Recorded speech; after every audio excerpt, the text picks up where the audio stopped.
بندہ اپنی بیوی کو 3 طلاقیں دے دیتا ہے، احناف کہتے ہیں اب اگر دوبارہ ملنا چاہے تو حلالہ ہوگا، حلالہ ہوگا، جس پر اللہ کے رسول نے لعنت کی۔ اب دلیل کیا ہے کہ جی قرآن کہتا ہے جب خامد بیوی کو 3 طلاقیں دے دے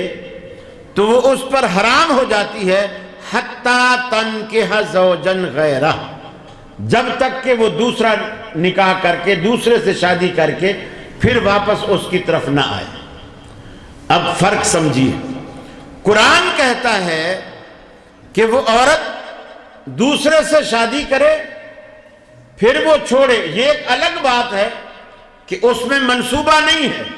جس طرح پہلی شادی ہوئی تھی دوسری شادی بھی اسی طرح ہو، پھر جیسے پہلے کی نہیں بنی اتفاق سے دوسرے کی بھی نہ بنے اور پھر وہ طلاق دے دے، پھر وہ عدت گزارے،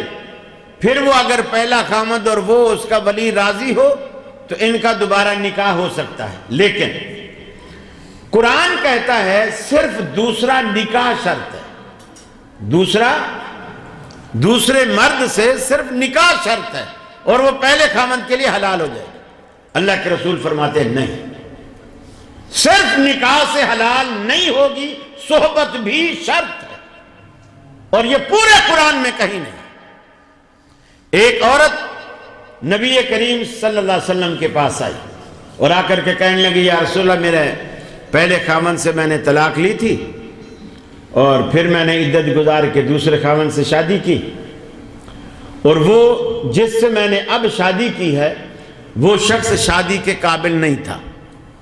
وہ شخص شادی کے قابل نہیں تھا اور میں نے شادی کر لی۔ اب یا رسول اللہ میں پہلے کے پاس واپس جانا چاہتی ہوں، پہلے والے کے پاس واپس جانا چاہتی ہوں،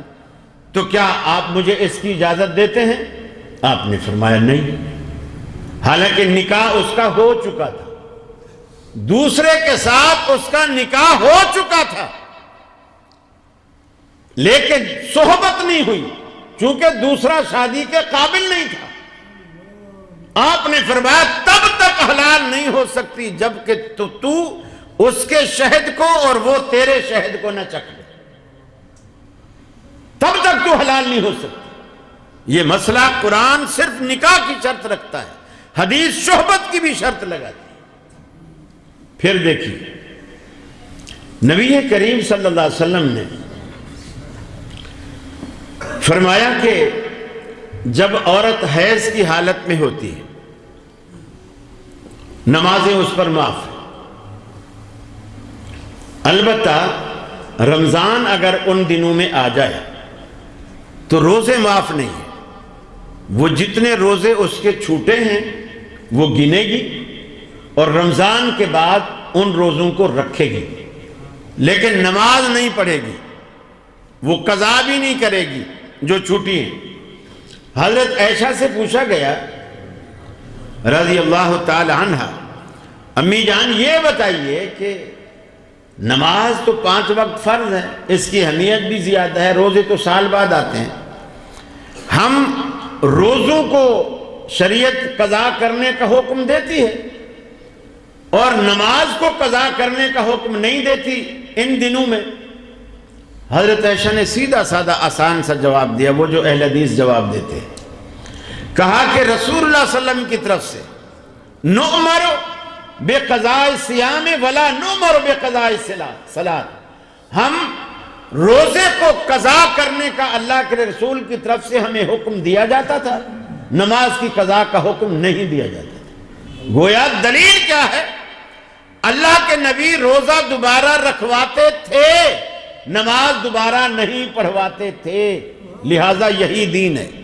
یہی شریعت ہے۔ جبکہ قرآن مجید کہتا ہے اقیموا الصلاۃ، نماز تم پر فرض ہے، نہ اس میں عورت کو نکالا، نہ مرد کو نکالا، نہ بیمار کو، نہ ایام والی کو، کسی کو نہیں نکالا، ہر کسی پر فرض کی۔ نبی کریم صلی اللہ علیہ وسلم نے اس میں خواتین کو ان کے مخصوص ایام میں نکالا۔